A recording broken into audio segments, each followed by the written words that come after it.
What's up guys, welcome back to Aussie Reptilians, Connor here. Ooh. In today's video, I think it was, yesterday, I went to Melbourne for a trip, and met up with my mate Bobby Tolson and Tammy, and we did something. Basically, my brother went to get his braces off, congratulations, and I was out in the car park doing some deals. And I actually got some new animals. Some I've been wanting for a while now, some were replacements, and one was just for the memes, really. As you can probably see behind me, this is my massive TV, like, massive TV. It's in between these enclosures. And as you can see, I got this 120 by 60 by 60 enclosure. Thank you, Blue Horizon Reptiles, or Danger. Oh, where's the camera facing? So I got. Why is my tripod doing that now? So I've got that big enclosure. Dane made it for me. It's got vents. I just had to add the light and the thermostat, which was no big deal. He even cut the plexiglass for me. I just added a lock to it just because the animal in here could get away if it wanted to, but I think it won't because it's a little bit cuckoo. But yeah, 120 by 60 by 60, and I got some new additions, obviously. So let's get to it. My footage actually just corrupted there, and I just got pretty much all the way through the video, and it stopped on me. But as I was saying, new additions. I got this beast of an enclosure right here. Voila. 120 by 60 by 60 from Dane Jewel, Blue Horizon Reptiles. Leave some links in the description so you can follow him. It's actually holding up my TV, which is like massive, like it's almost the size of me actually. It just fits, as you can see, it just fits, like I can barely fit my hand in there. But yes, I got this mammoth enclosure. Thanks again, Dane, I really appreciate it. Thanks again, Bobby, for bringing it to me. Meeting in the Macca's car park, of course, because, you know, dodgy deals. Nah. But yes, the first edition I've named him Frog, because realistically he looks like a frog. But I assure you, he is not a frog. He is a 780 gram beast. Why did I just get a weird sensation up my nose? I got a shingleback. I've been wanting one of these forever. After a bit of messing around the past 6 months or so, I finally got one. As you can see, his head is just ginormous. Most placid lizard I've ever owned, really. The reason they call them shinglebacks or stumpy tails is because that's not his head. That's his head. They call them stumpy tails, shinglebacks, bobtails, buttheads, because as you can see, that's his head. That's his head, and that's his tail. But yeah, big boy from Dane, of course. He has a lot of them. So I just got one off him. I was meant to get two, but things happened, and you know. But as you can see, this is his setup. It looks really small, but it's actually not. He's just a beast of a boy. So I've got a wood hide behind it. I've got a leaf pile, and then I've got leaf litter. I need to get more basking light, and there is a rock down there, vents and whatnot. Very professionally made, Dane. I really like it. But yeah, Dane and I did like a trade. I hope you're happy with your lizards, mate. And Bobby got some animals as well for the animals I got from him, that he just bought off people and got off people. The next animal is just a replacement spotted python. If you watched my last video, it unfortunately passed away a couple of days before that video. Yeah, I am growing a tiny little mullet. But yes, I just got a replacement spotted python, much bigger this time, don't bite me.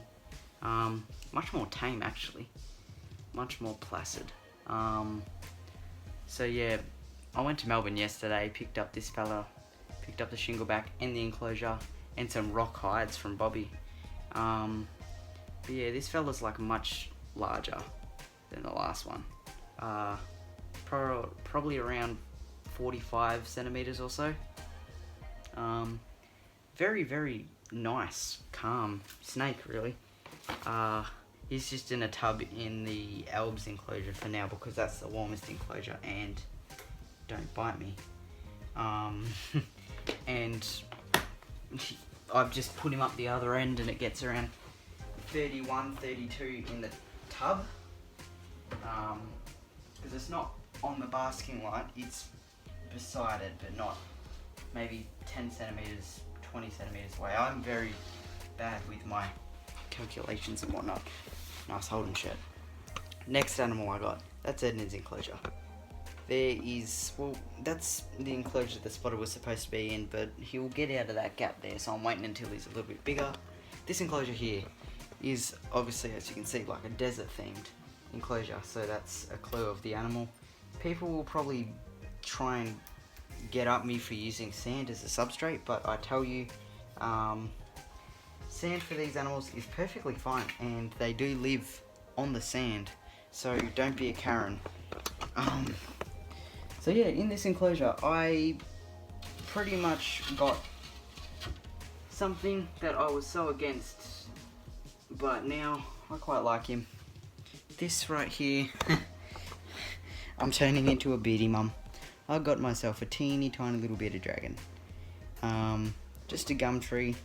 My mate Bobby picked it up and whatnot. Very cute. Very small. Like, very small. He's only 8 grams. Yet to eat.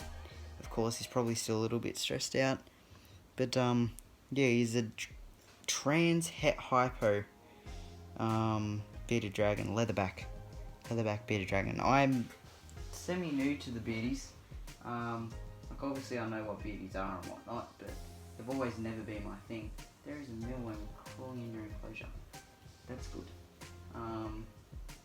Yeah, as I said, he's yet to eat and whatnot. But yes, his enclosure is that.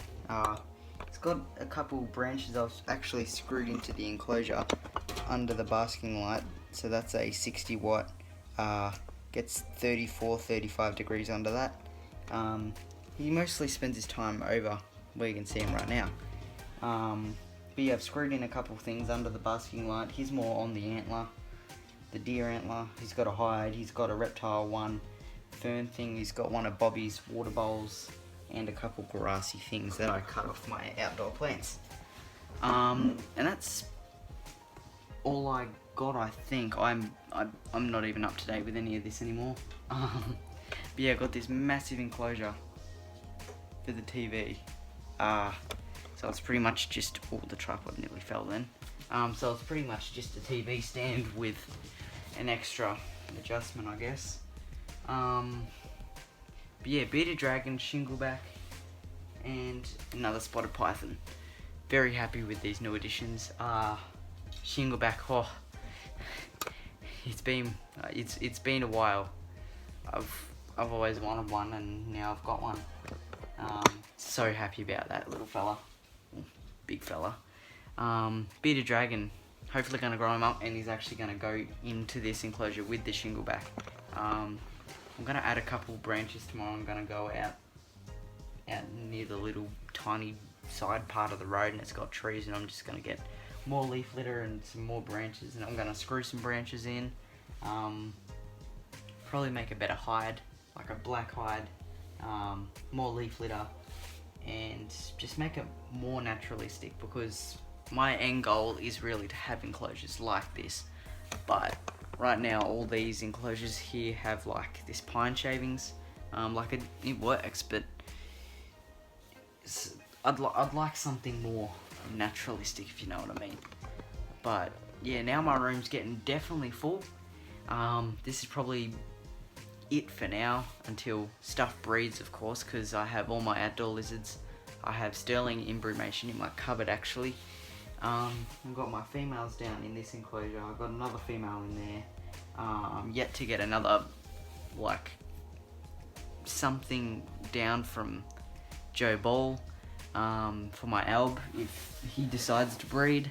I've named him Quagmire because he drops sperm plugs all the time, so I just named him Quagmire. If you know what I mean, you get it. But yes, this is pretty much all for now. Until I breed all the blotches, I've got like 5 females and 2 males, adults that is, and then I've got my lowlands still to grow up. They're that big now, they're getting decent size.